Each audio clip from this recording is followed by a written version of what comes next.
Кайырлы күн достар. Бүгін сіздермен міне осындай әдемі керемет пирогтар пісіретін боламыз.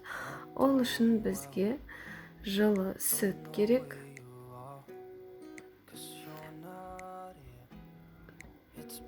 Жылы сүтімізге аштығымызды араластырып, үстіне кішкене ұн салып апара жасайтын боламыз. Бәрін жақсылап араластырып, кемінде жарты сағатқа қойып қоямыз.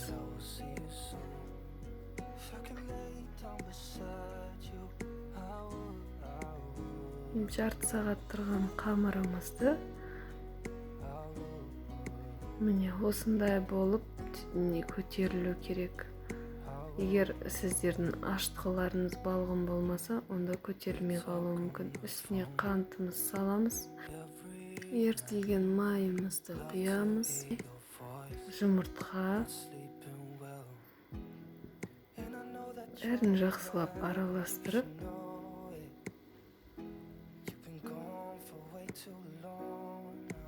кішкене тұз саламыз. Араластырып, ұнымызды салып, қамыр илейтін боламыз.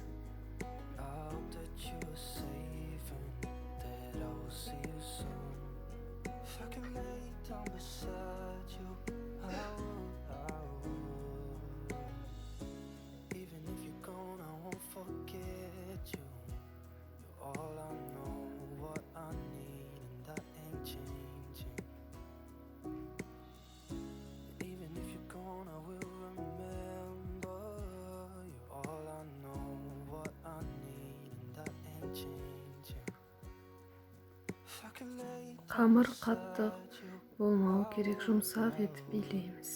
Және осыны бетін жауып, жылы жерге кемі 1-1,5 сағатқа қоямыз. Міне менде қамыр 1,5 сағаттай тұрды, осылай көтеріледі. Қандай күшті болып көтерілген.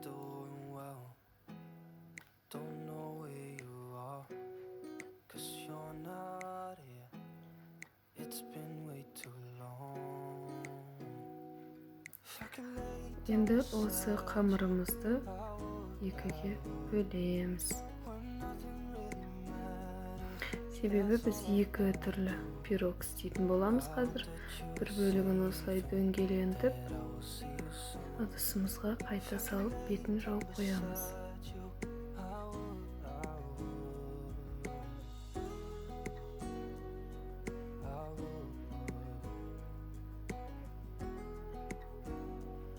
Қамырдың бір бөлігін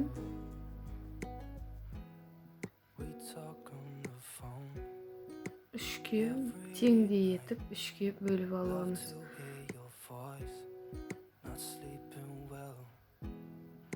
Егер теңдей бөлу қиын болса, онда таразыны қолдануға болады. Әр бөлігін дөңгелентіп, оқтаумен жайып шығамыз. Диаметрі 24-26 сантиметр болатындай етіп жаямыз. Бүкіл қамырымызды осылай жайып аламыз.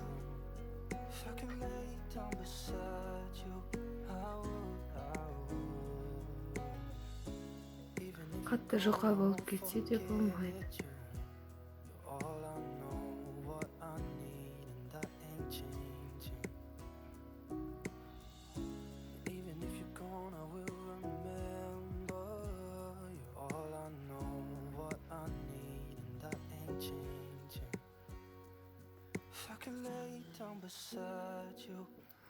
Енді ыдысымызды негізі пергаментная қағаз болса дұрыс болады. Менде ол таусылып қалғандықтан ішін жұқалап майладым.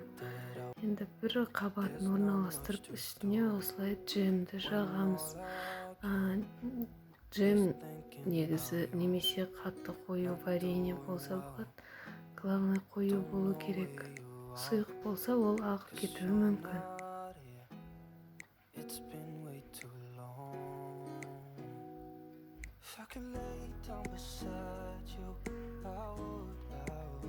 Екінші қабатын орналастырамыз. Дәл үстіне тағы да осылай жағып шығамыз.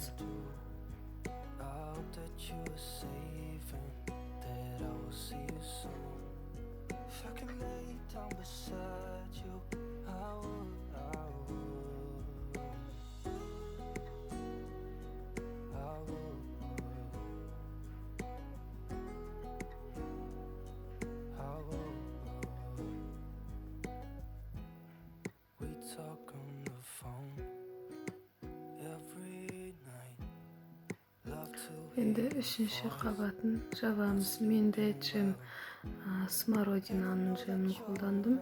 Қандай түрлі болса да қолдануға болады.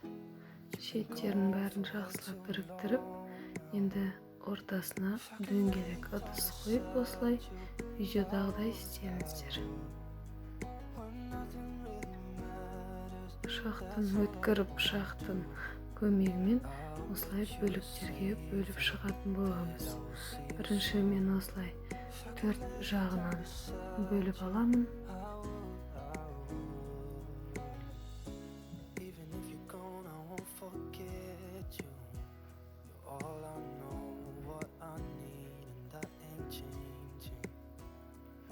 Теңдей етіп 4 жағынан бөлеміз.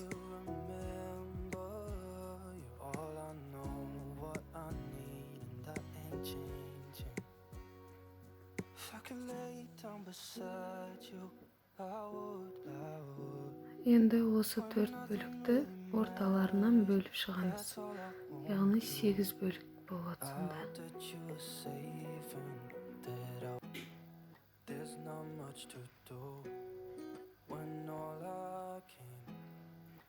Енді осы 8 бөлікті тағы да міне видеодағыдай осылай орталарынан бөліп 16 бөлікке бөлетін боламыз.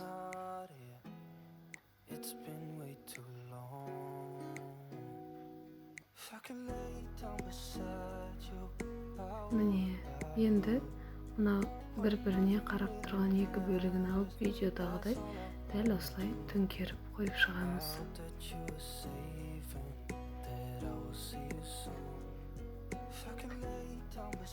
Барлығын қарама-қарсы бетке осылай айналдырып,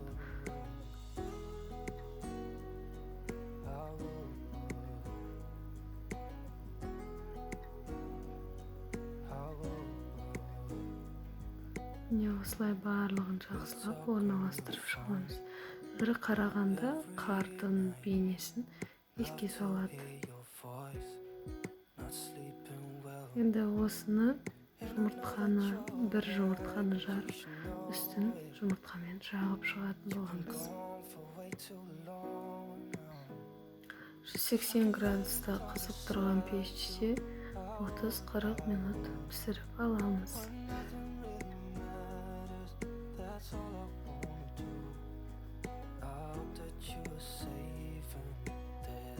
Ал енді екінші пирогымызды дайындаймыз. Ол үшін қалған қамырымызды алып, 4 бұрышты етіп, жайып шығамыз.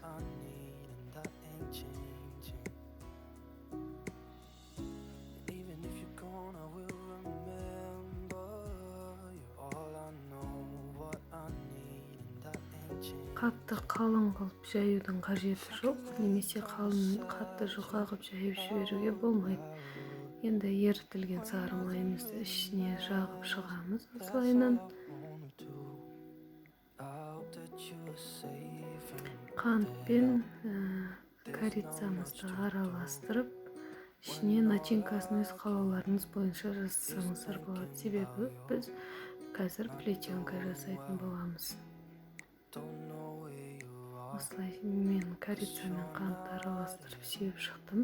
Және де корица, қант, орех немесе басқа да нәрсе қосуларыңызға болады. Осылай рулет сияқты етіп орап шығамыз. Бір қарағанда синабон сияқты болып көрінеді.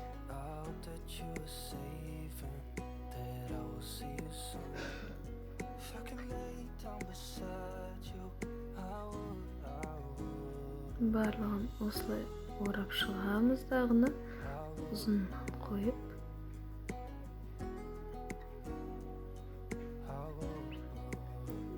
Өткір пышақтың көмегімен дәл видеодағыдай етіп кесу керек.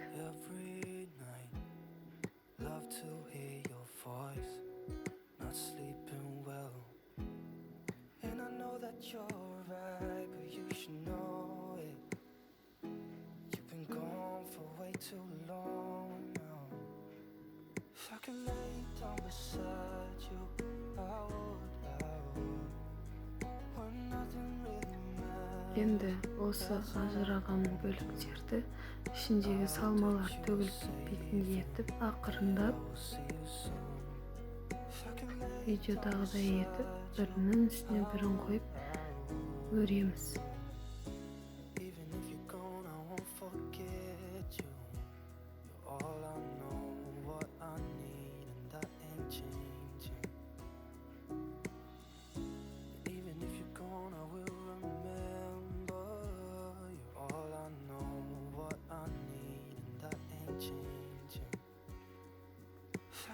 Енді осыны протеиннің ішін кішкене майлап немесе пергамент қағазын төсеңіздер болады.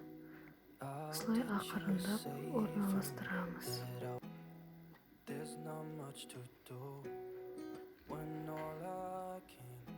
Жұмыртқаның сарысымен